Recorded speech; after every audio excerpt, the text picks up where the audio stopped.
Okay, maybe. This meeting is being recorded. There you go. Okay, so hi, everybody. Welcome to the second session of the Winter Tech Labs. Great to have you.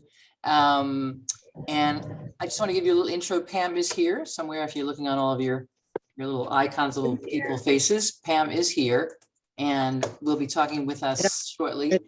Little bio about Pam in case you don't know her, if you don't remember, if you had been here before. Pam is our education technology specialist. She's got years of experience in IT and web design, right, Pam? And she's worked at the Desmond Fish Public Library and is also now with BOCES of Putnam and Northern Westchester. And last time we had a little known fact about Pam, and I've got one other one for this one, Pam. You are an aerospace education member of the Civil Air Patrol, which is the official civilian auxiliary of the U.S. Air Force. Yay. Right. So there's a little known fact about Pam. And today is Pam's secret sauce. We're going to talk about tips and tricks of the iPhone. So, you know, Pam, take it away. Nice to see you again. Thank you. I'm your nerd for the night. So the tips and tricks I'm going to show you for the iPhone also work for the iPad for the most part. You know, there's no, usually like the iPad I'm using here for tonight's demonstration, it's going to relate to a lot of the things you have with the iPhone. The iPhone is a beautiful device. We rely on it. It's fabulous. My one complaint with the iPhone is when they give it to you, they give you a cord, a cute little book, and a phone. No other information of this thing that can do so many things, so many wonderful things for you. So in the chat, I am going to put this website, which is kind of like the spot where you can have all the secret sauce. Let me just put this here in the chat. Let me see if I can get this here. There's the chat. Okay, so in the chat, I'm going to put this. So a lot of the things I'm going to cover tonight, that's going directly to Beth, everybody, is going to be at this website. And I'm going to demonstrate this website for you and how to find the information. So you don't have to take too many notes. If you have your phones ready or your iPads, it's kind of a good idea to have them at your side. If you got one, just wave it in the air. So that way you can kind of try some of these things that I teach you right here, right now, and play with it. Beth is going to be watching the chat. So if you have any questions whatsoever, pop them in the chat because we're kind of a big group. And I will come in and check the questions from time to time. I will pause and I will stop. Right. And we're going to cover a little bit on how to take photos, but I'm not going to go really deep on how to make great photos or incredible photos. I'm just going to mute.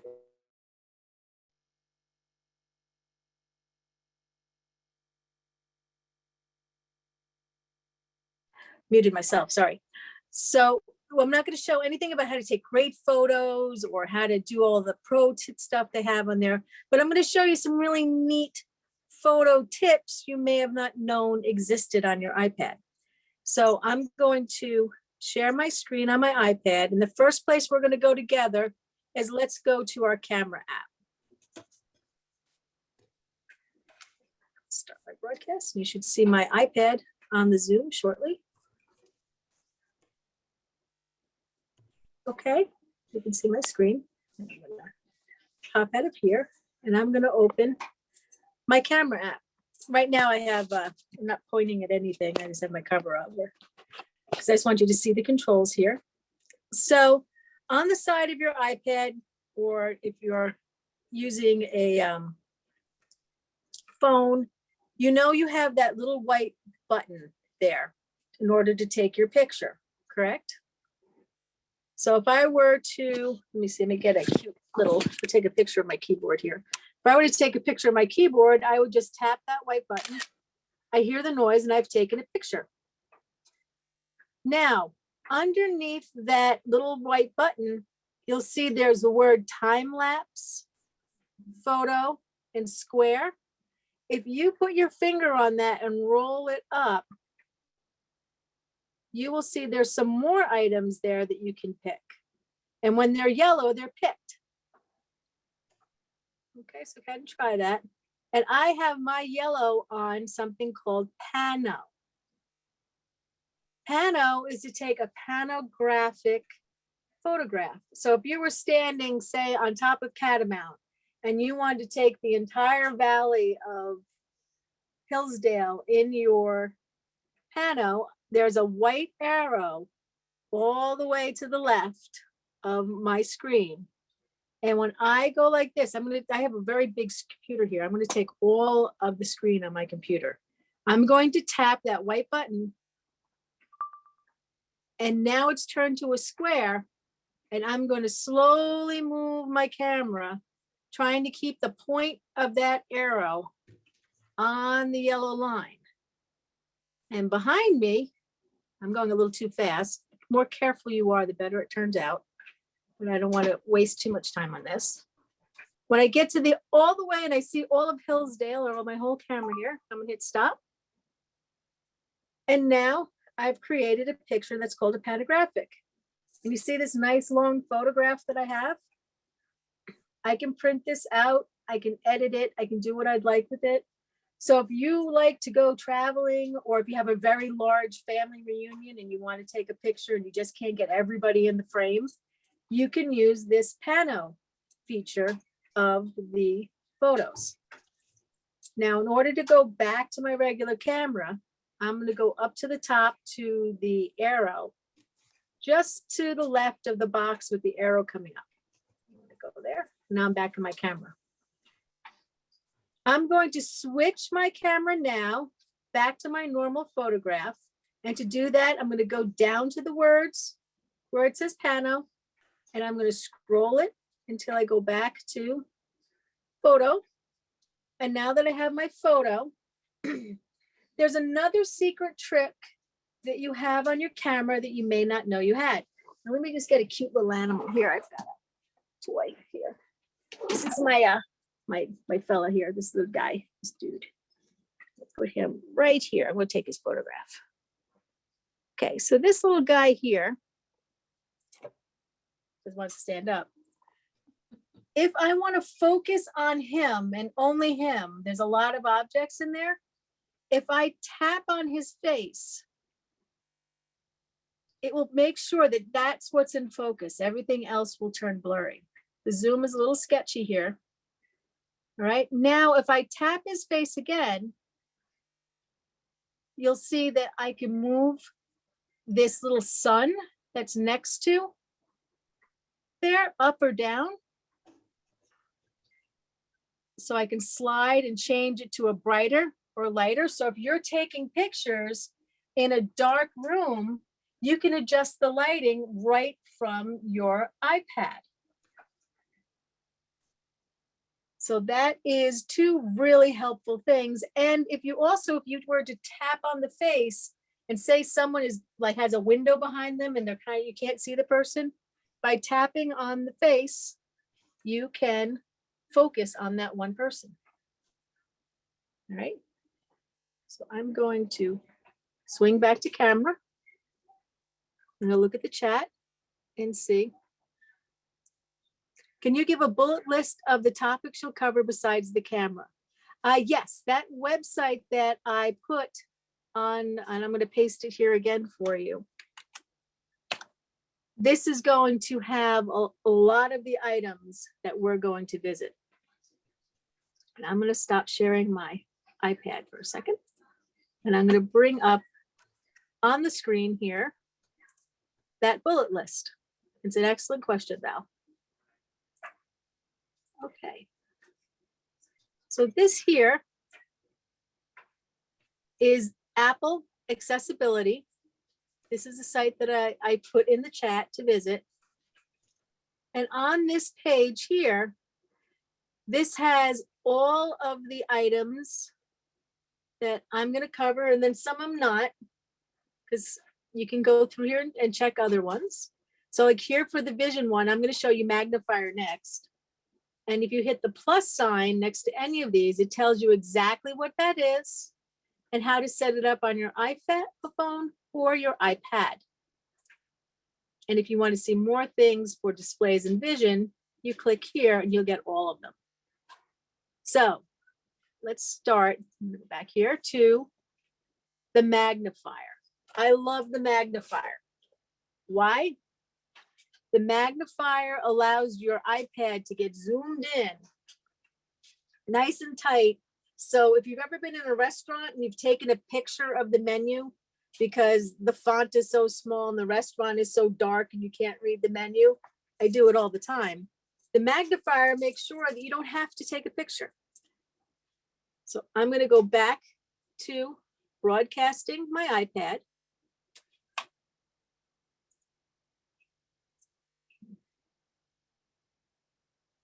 On Zoom screen.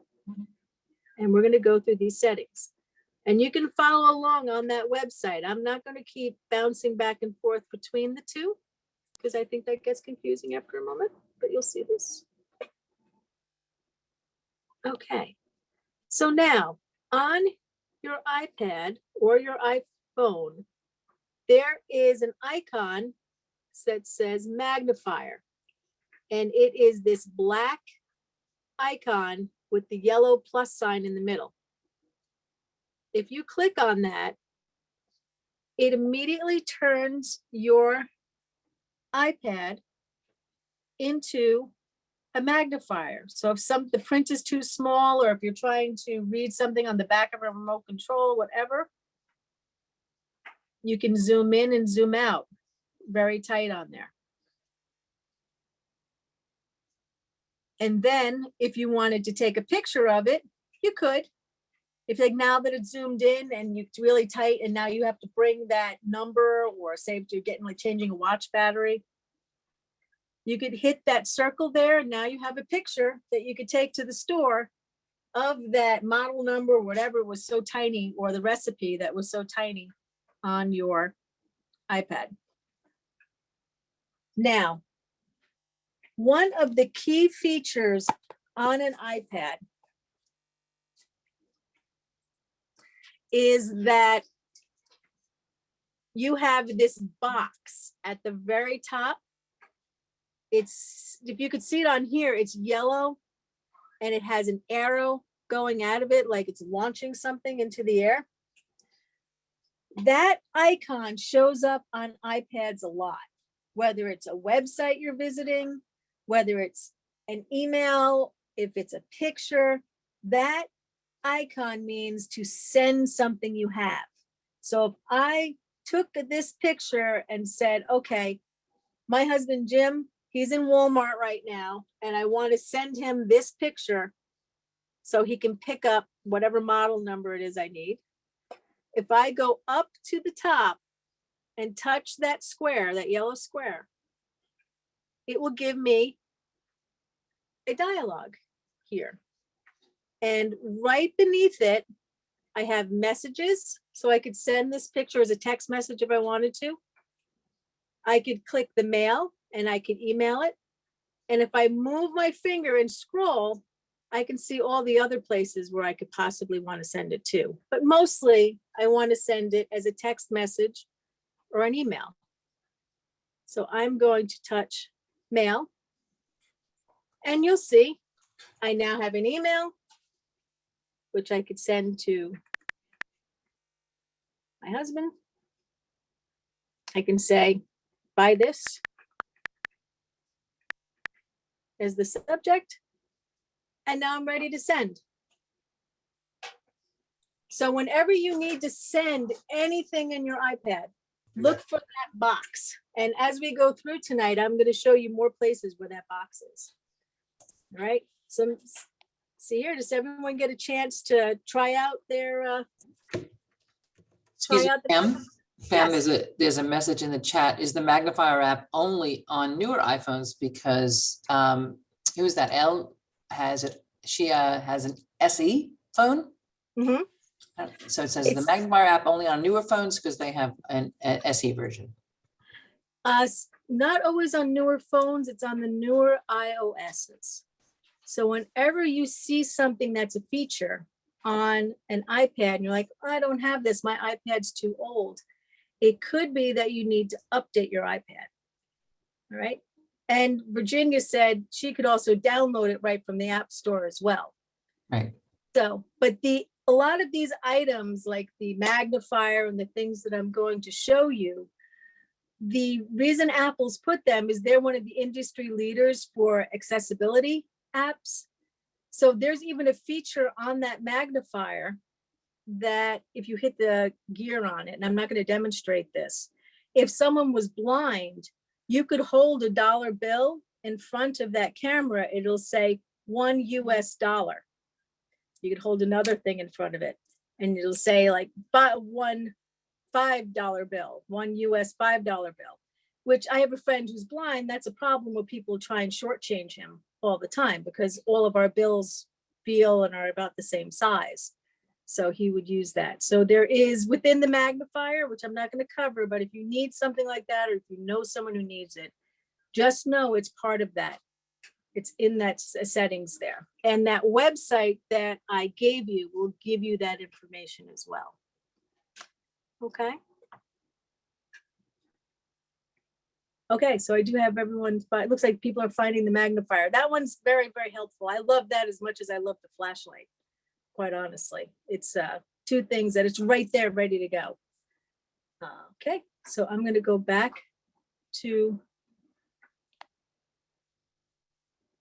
here. So next up, I'm going to show you where to go in order to update your iPad. So if the case was that Pam's showing me something here that I don't have, or maybe I need an update, let me show you where you can go to check for updates.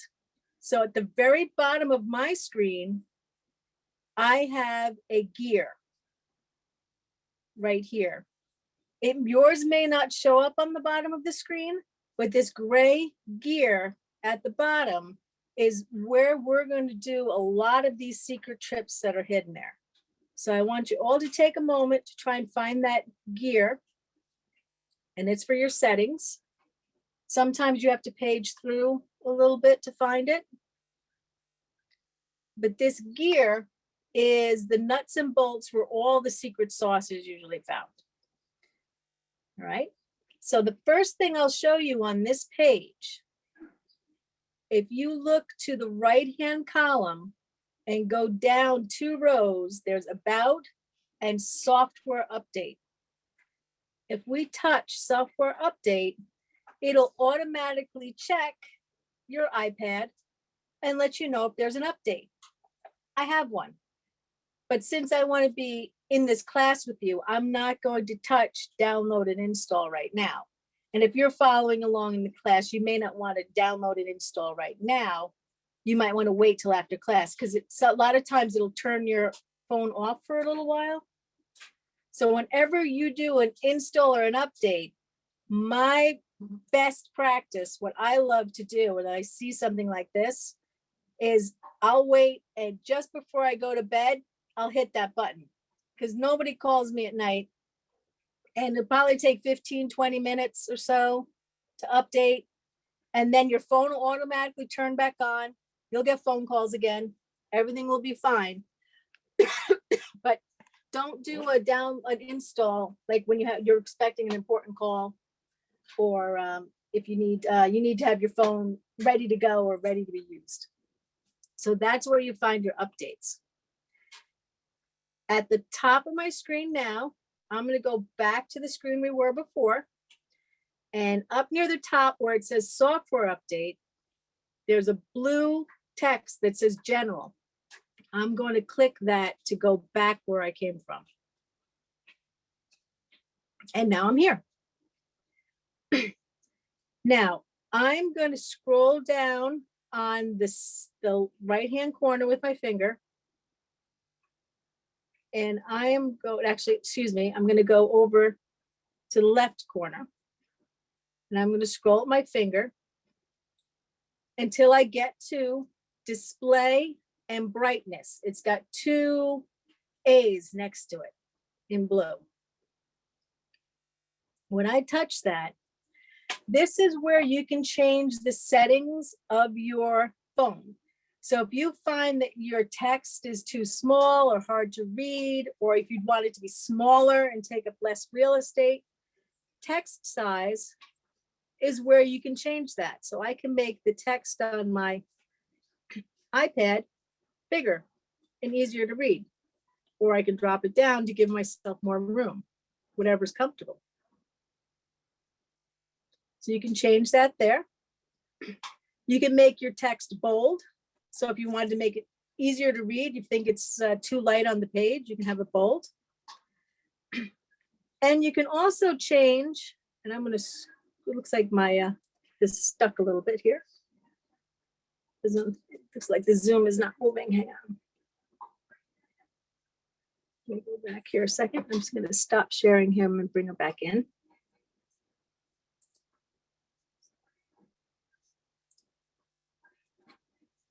And let me just go back into Zoom here and open it up again. It looks like Zoom got stuck for a moment. Start broadcast. Go back into general.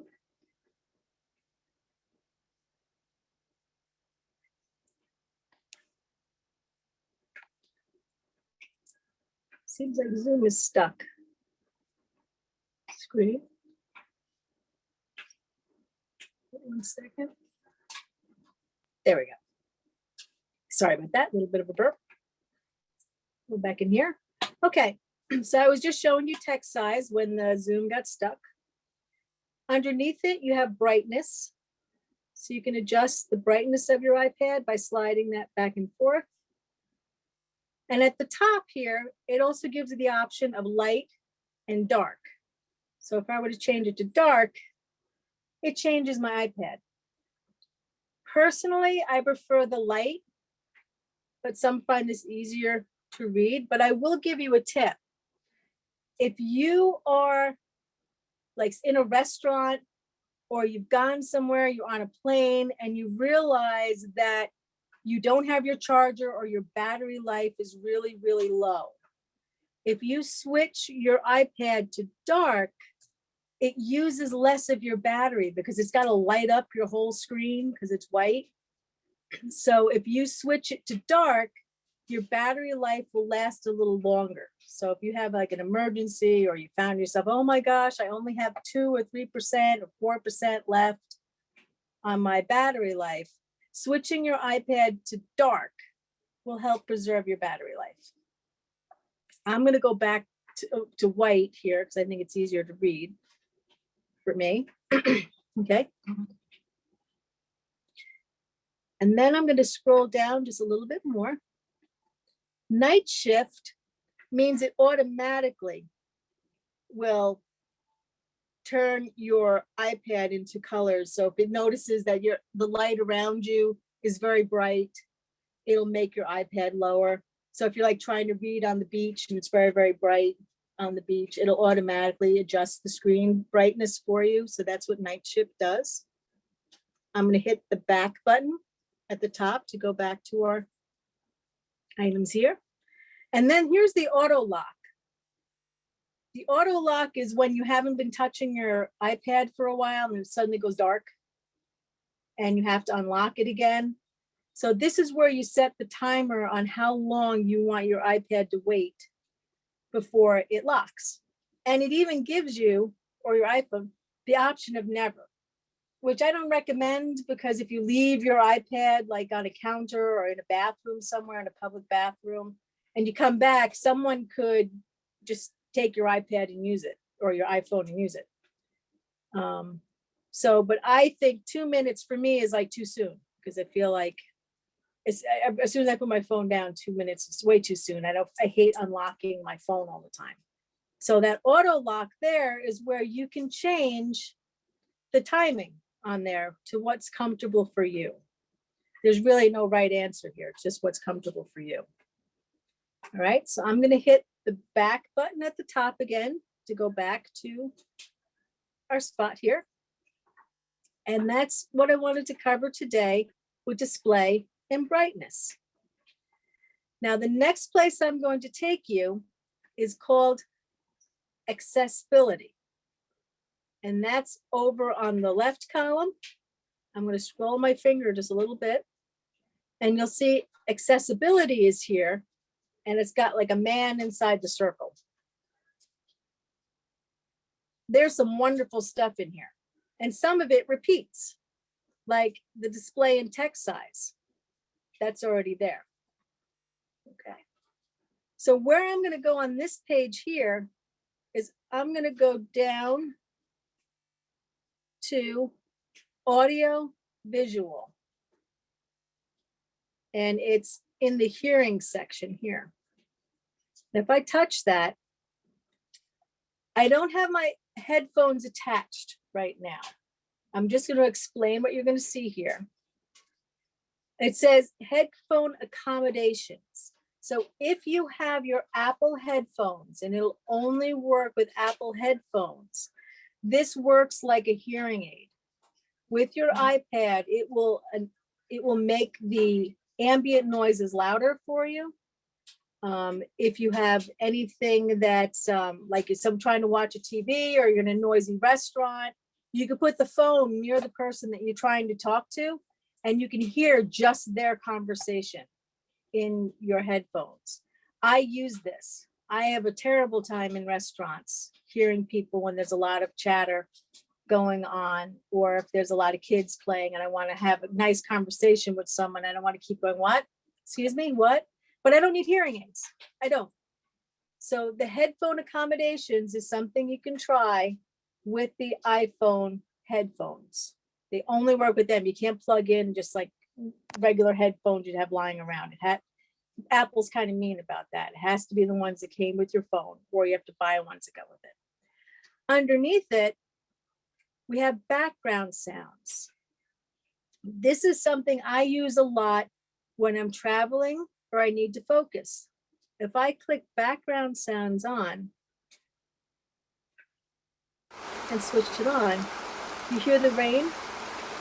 It's like a white noise machine that's inside here. So I can make it the ocean or a stream. I'm gonna turn that off now. So when I'm on a plane traveling, or if there's a lot of noise going on, I use this at work a lot. And I'll have just a calm stream behind me, and I can just focus and try and get what I want to do. There's a lot of places that'll try and like sell you an app like this. And people know, oh yeah, I need white noise when I'm on a plane or the train, whatever. So there. And it also has stop sounds when locked. So as soon as your iPad locks, any sound that's playing will stop playing. Okay. So I'm going to go back to the top. So I'm going to go to back, which is at background sounds. Okay. And then I'm going to hit back again from audio visual to get to our main place. Okay. So the next thing I'm going to show you here is something called guided access. And we're going to be very careful with this one.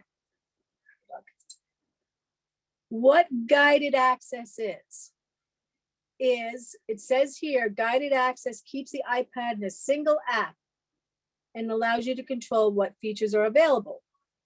You triple click the home button for the app you want to use. That sounds confusing. I'm going to demonstrate and I'll tell you why I use this.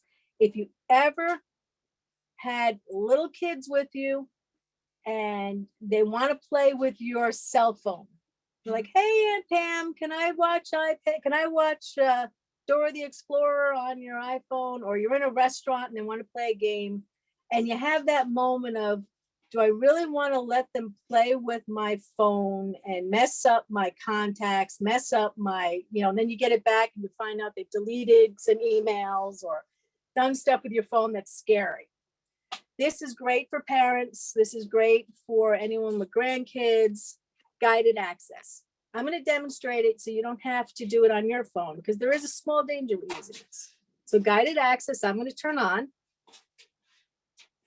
I have passcode settings. And I could say set guided access passcode. So I'm going to make it 1, 2, 3, 4, 5, 6. 1, 2, 3, 4, 5, 6. I have to remember this password. Otherwise, you can't it'll end up messing up your phone. So make sure you remember it. I always use 1, 2, 3, 4, 5, 6, 1, 2, 3, 4, 5, 6. Kids don't know this exists. So now I'm gonna go to a game. Let's see. I'll go to this paint by numbers game. And I'll say, okay, little Johnny, yes, you can use my iPhone, but I'm gonna take my finger and I'm gonna triple click my home button. 1, 2, 3. And you'll see it gives me the option for guided access or our friend, the magnifier. So if you can't find your magnifier app, you could try triple clicking. So once I put it on guided access, it asks me, do I want to start or cancel? I'm going to say start. Now, no matter what I do, I can hit the home button. I can try and turn it off, the volume.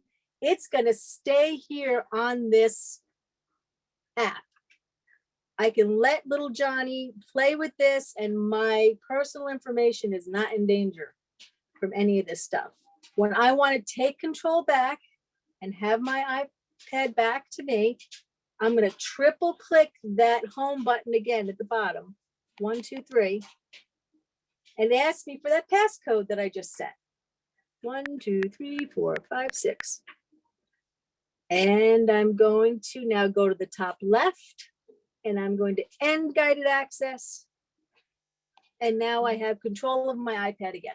So this has saved me at least 3 times because I love letting my nieces and nephews play with some of the games or the apps that I learned in school and some of the educational stuff, or let them draw with my pen, but I don't have to worry about them reading anything personal of mine or taking over my computer. Taking over my iPad. So I'm going to see there's a couple questions here. So I'm going to pause a moment and let's look at the questions. Okay, so we have, oh, Tammy said that she got magnifier. Magnifier is a hot ticket. Very cool. All right, I'm glad you guys like the magnifier. Excellent. Okay, so I'm going to go back to general, which you probably have not left. I just want to check. And next up, what I'm going to talk about is Siri. So here, just a little bit below accessibility, we have Siri and search. And this is where you could place the settings for Siri. So you could decide here how you'd like Siri to sound. Siri usually has this regular kind of voice. So here you'll see I could pick, let's make them sound Irish. And let's see, and Irish voice number 1. It's downloading it now. And I'm going to go back to UK. So you can see any of these voices here. So when Siri speaks to me now, I can have a voice that's different. Siri, here it says, listen for that word at the top. I'm not going to say it out loud because I want to activate her. When I say that, I can control her to help me. Hey, Siri. Hey, Siri. Where are you? Oh, it's because I'm using Zoom. All right. So once you've done that, you can activate Siri to find things on your phone. What I'll have to do is send a follow-up video on this because I didn't realize Zoom was going to interrupt Siri. So I'll send you a video that I have that goes to the different parts of Siri. But for the meantime, I'm going to take you into a different section of your iPad. So one thing that you may notice here on my iPhone, iPad here at the bottom on the page, you'll see I have a square for finance, a square for games, a square for reading. I've organized my items here because otherwise I have to keep moving my finger page and page and page and page each time and over. You can organize your icons into little folders by pressing and holding on them. So I'm going to press and hold on Duolingo. It is the orange one, I'd say towards the bottom of the page here. And I'm going to press my finger on it and I'm going to hold on to it here until he starts shaking. Once your iPad's, those little icons start shaking, I can click and drag and place them on top of another icon to create a folder, which I can then name. And I'm going to call this one Duo and Amazon. Amazon. Then once I'm done typing, I'm going to hit done. And you'll see they're still shaking because it's still waiting for my last bit of information. And I can either at this point hit the home button or just tap off to the side. And you'll see my items are still shaking a little bit, which means I'm still in the setup mode. In order to get completely out of my setup mode, I'm going to hit the home button. And now they're not shaking. And you'll see I now have a folder called Duo and Amazon here with my items in it. So if you have a lot of apps related to travel, you want to put all your social media together, all your finance together, like here under finance, I have my retirement thing, Bitcoin, KeyBank. So instead of going back and forth, I put them all on the home page for me. And you can rearrange your icons the same way. So let's say I wanted to move DuckDuckGo off of my home page, because the first thing when I open my iPhone, I want all the icons I use mostly. So I'm going to press and hold again, wait for him to shake. He's shaking. Now I'm not taking my finger off the iPad. I can drag him off to the side and you'll see I can move him to a whole new page. So by doing that, you can shuffle around and reorganize the items on your iPad or your iPhone. Then I can either hit the home button to stop them from shaking, or at the top right, you'll see I have done as well. I could click done to reorganize them. So next, I'm going to go into my email, which for you may be at the bottom or on a different page, but for me, I have it right here. It's my mail. And I'm going to touch that. Tell me it's in my mail. Okay, so I am here in my mail and I want to compose a mail. Now, what I'd like to show you is on my keyboard at the bottom here, near the space bar, I have a microphone. It's just to the left of my space bar. If you touch and hold the microphone, and again, because I'm in Zoom, it's not going to work, you can start talking and it will type for you. So whatever you say into your phone, it's going to type out those words for you.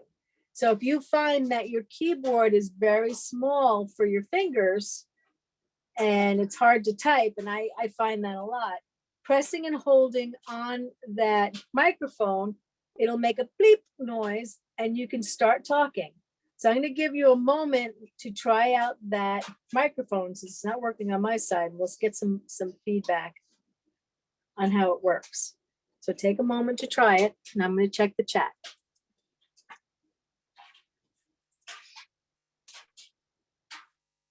Okay, and then if the microphone works for you, you can give me a smile or a thumbs up or a yes in the chat, or you can unmute yourself.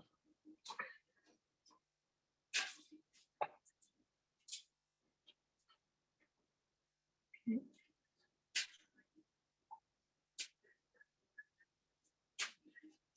Very good. So we're good, thumbs up. Oh, thanks, Beth. Here's one of my favorites too. All right, so thumbs up if you had a chance. And then we're going to go on to a different part of the keyboard here. How did you end it? You hit the microphone again, Joanne. Good question. Okay. So next up on my keyboard, along the top of my keyboard, you'll see there's a few icons. One looks like fonts, which is exactly that. It's a couple like there's an A, capital A and lowercase a. You also have a camera here. So if you touch the camera, it's a quick way that you could take a photo and add it into your email if you wanted to.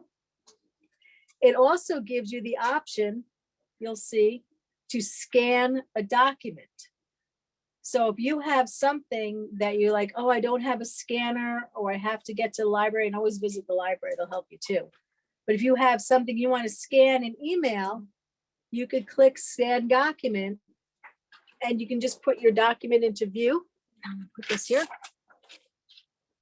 Here's a Learn to Fly course. And once it sees my document, it's going to turn blue. And then it just click.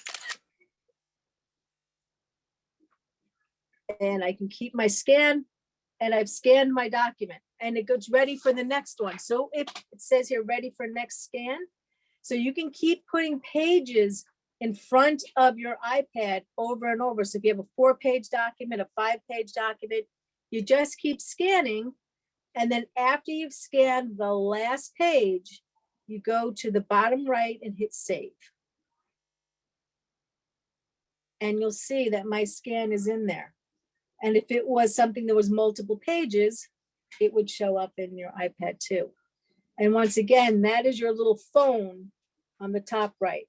I'll explain it again. On the keyboard itself, on the top right in the gray area, just above the W, you'll see a little camera.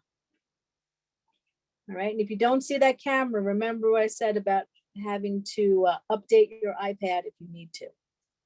So that is right there. Now over to the other right-hand side of the iPad, and I'm just gonna hit done here a second. You see where it has like, it looks like a pen in a circle, just above the backspace to delete. If you touch that, you can add a drawing or a sketch into your iPad just by using your finger. Or you could use a ruler if you needed to. So this will allow you to drawing. Again, Zoom is not being friendly, but you can try this on your own, and then I can hit done.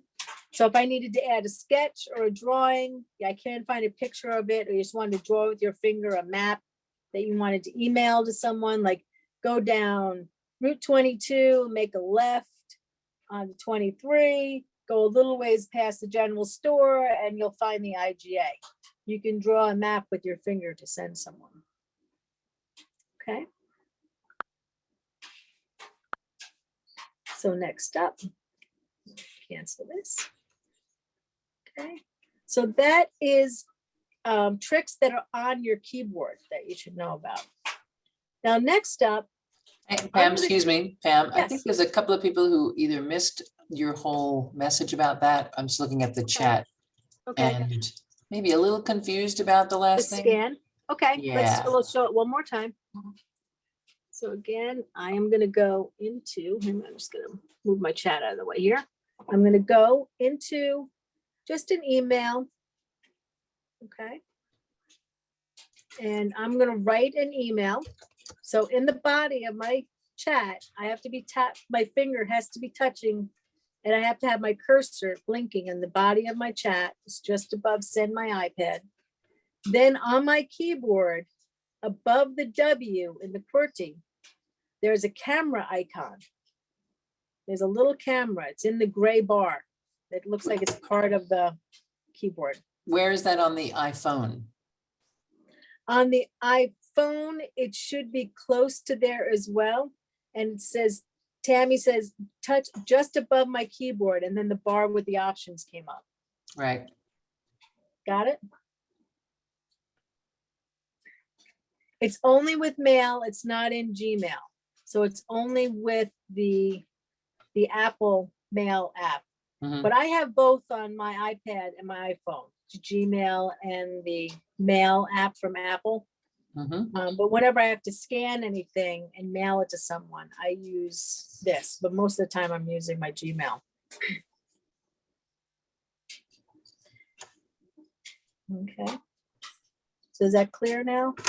That's a very helpful tool that I like to use a lot. Okay. So next up, I'm going to show you something that's in Safari that I like. Go into web work. Okay, so Safari is the browser that comes with your iPhone. I'm going to touch that. That's the one I need to go in frame. I'm going to go to Low HUD, the Journal News. It's a newspaper from down here. And I'm going to go to this article. No, go back. Just stay on this page here. So on your page here, number one, remember we talked about that box with the arrow coming off the top? Well, it's on this page. If we go up to the top right, you'll see that box is there. And if I were to touch it, just like before, I have the option to email it or send it as a message. So if you have a website or something you want to share with a friend, like, hey, this is a great coupon, or this is the hotel I stayed at when I was in Tahoe, and send them their website. That's how you can mail a website. And I'm going to just quickly demonstrate that. You'll see, here's my link. It fills in the subject for me. And I can just go ahead and type out who I want to mail that to. So it kind of fills out the whole email for me. I don't have to stress about copying and pasting. And I can send that. Now, because iPhones are usually very small, iPads sometimes also very small to read. At the very top, just to the left, you have the two arrows for going back and forth in your browser. There's a box, and it's got like a skinny item on the side, with three little lines, and it's a little bit bigger to the right. If I touch that box, this is where you can find things that you've bookmarked. So bookmarking would be hitting that plus right next to that box that we were trying on. So if there was something that you wanted to go and look at, you could do that. And if I go into history, you can visit the different websites that you've went to in the past. So if you're like, oh, I can't find it, I don't remember where it was, clicking history will show you a list of all the different websites you've been to in the past. You might be like, oh, there it is. Gosh, I found that website days ago and I just couldn't find it again. This is where you can go back in time and find it again. Okay. And then private is private browsing mode.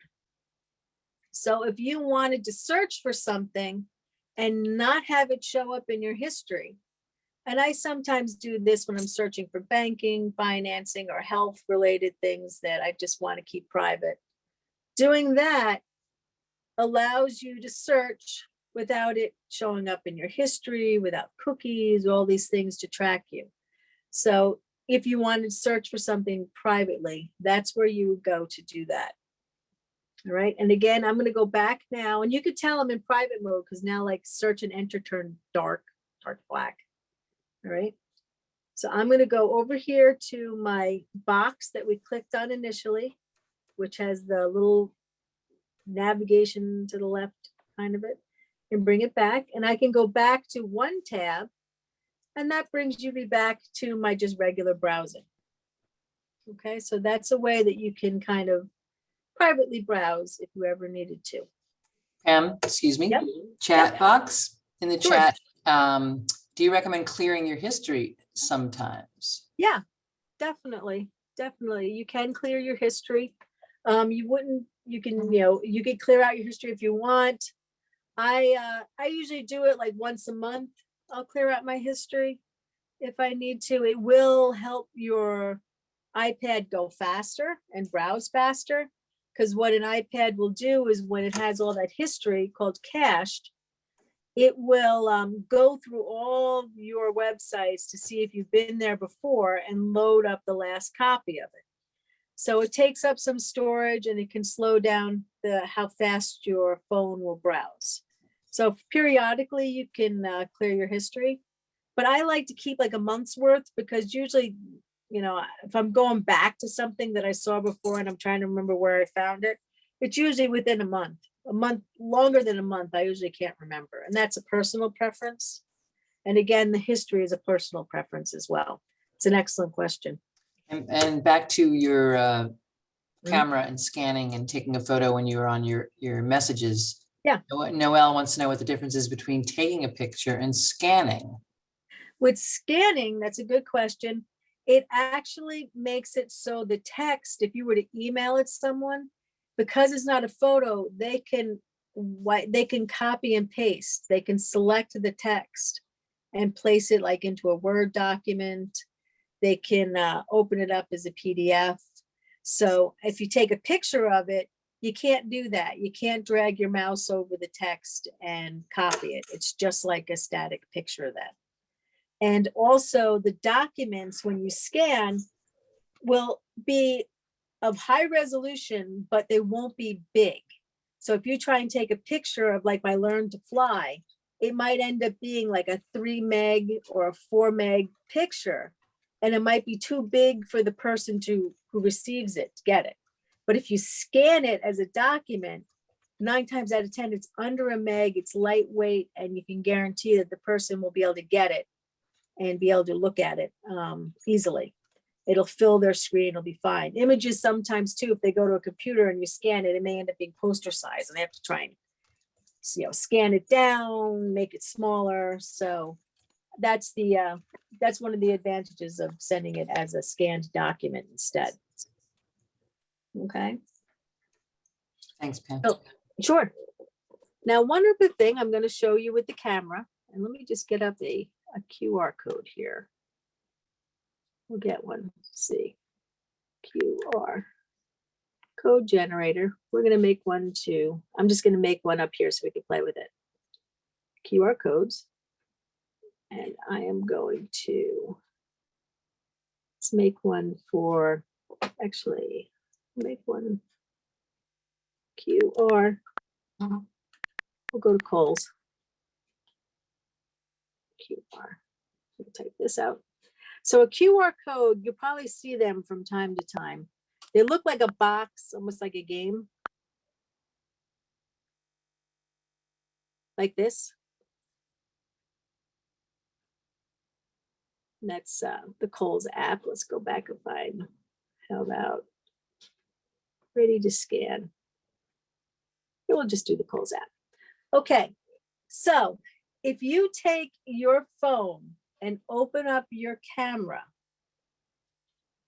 and put it over a code like that, you'll see that your camera will then change into a web address or a link.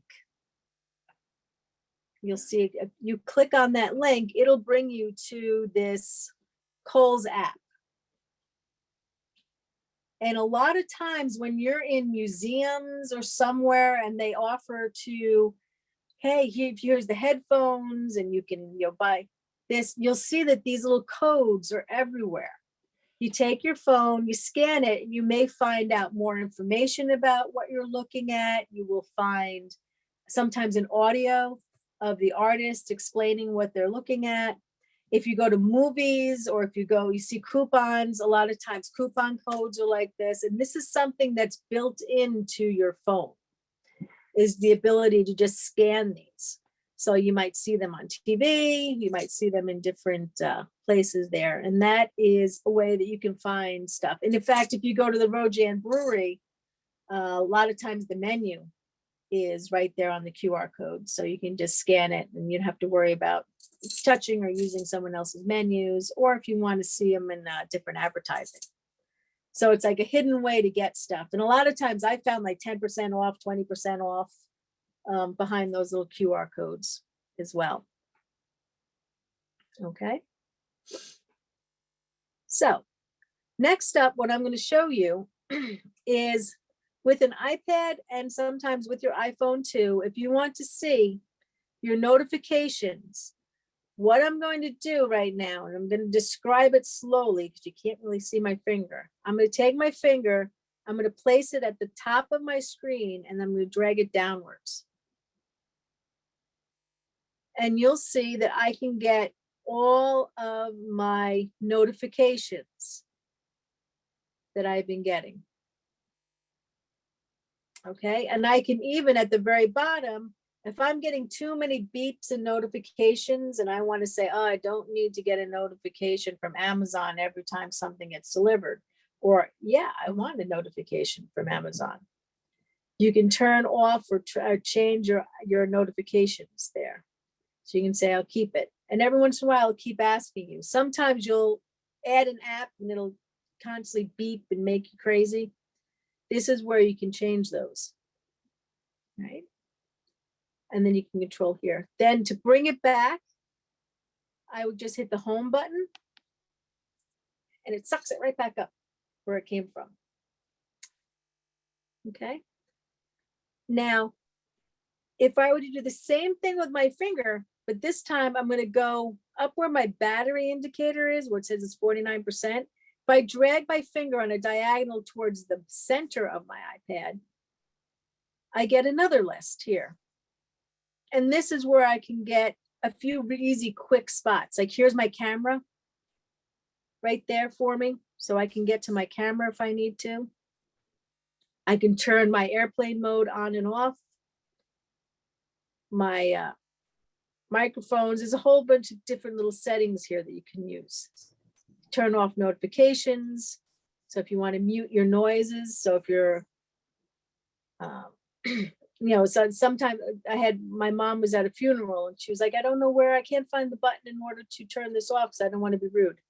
So that is a spot where you can just quickly get some of the handy options in there.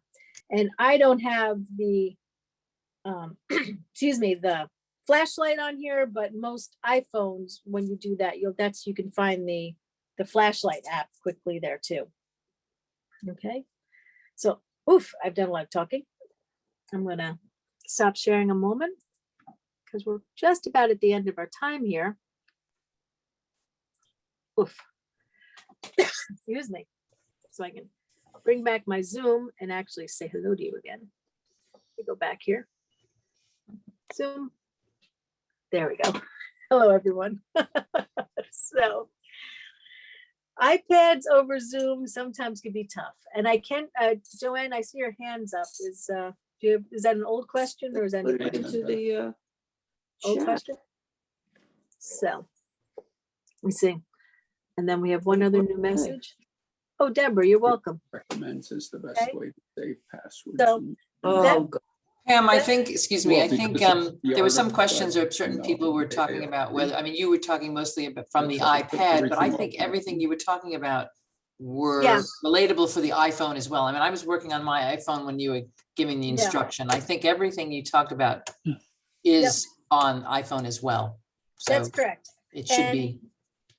It's almost like a vocal tick for me Mhm. because I'm a teacher and all of my students are not allowed to have their phones and they all have their iPads with them.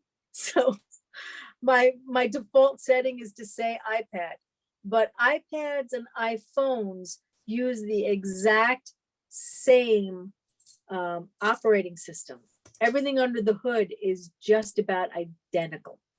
So anytime I said iPad this evening, I apologize if it was confusing, but it's actually iPhones and iPads all work the same. And again, I'm going to repeat put in the chat again, the accessibility page here, because this is where you can find a lot of very helpful, easy to read, easy to find things here. It's like one thing that I like using as well is it has live captioning. So again, if I'm having trouble hearing, which happens to me when I'm in a large group, the captioning will, as like if Beth was talking to me, I could put my phone underneath her and it would have, just like on TV, it would caption live right underneath her. So there's some very beautiful ways to use the iPhone. That's all free and it's hidden in the accessibility areas there. So different things you can do with Siri. So when you do get a chance, just peek around and poke around in that website. Like even it has like the magnifier has door detail, which it'll tell you. So if you were trying to find a door, if you wanted it to read something for you that was even far away, like I can't read that without my glasses, and it doesn't have to be up close.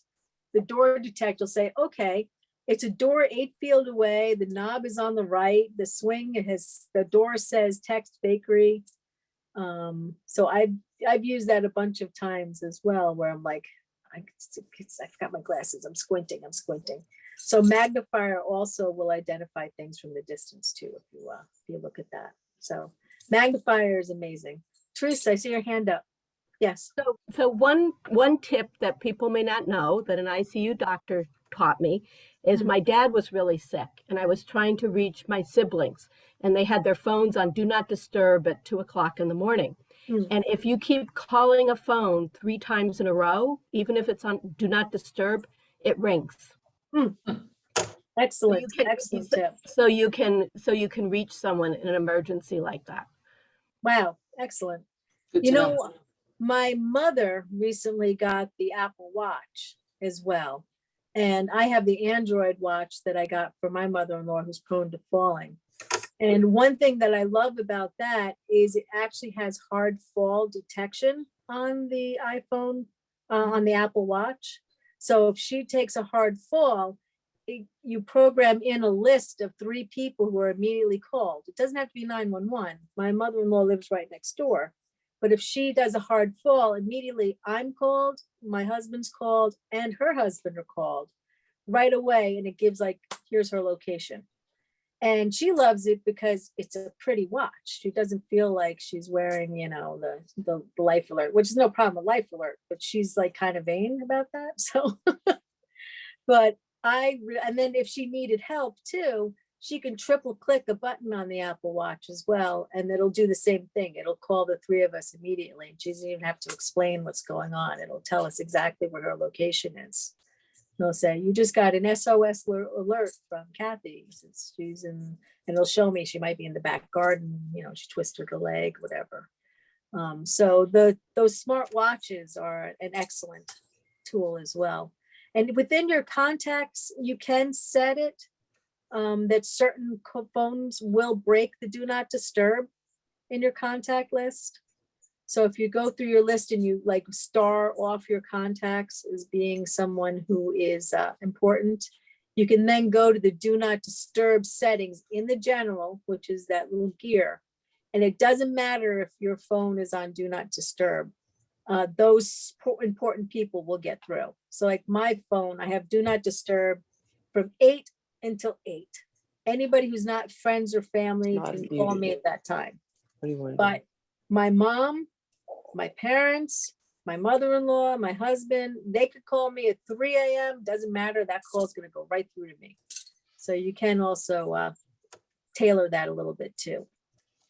Okay, Pam, I'm going to stop the recording. Everybody that's still on, I'm going to stop the recording. I think we're going to end shortly. Are you almost finished? I don't mean to cut you off, Pam. No. It is 7:30 and I think we're ready to end it all. I just want to tell everybody that's still on, thank you for staying this long. We have another Tech Lab session in 2 weeks on the 27th, Monday again, 6:15. That one is about managing your cell phone storage, which is very important. It's about all phones. It isn't just your iPhone. It could be any Android phone, any phone. It's about managing your storage. And we all have a problem with storage. Everybody gets messages saying, you've used up all of it. You can't put, can't take another photo. You can't add anything to it. So Pam will tell you how to manage that. That's in 2 weeks on the 27th. So thank you, everybody.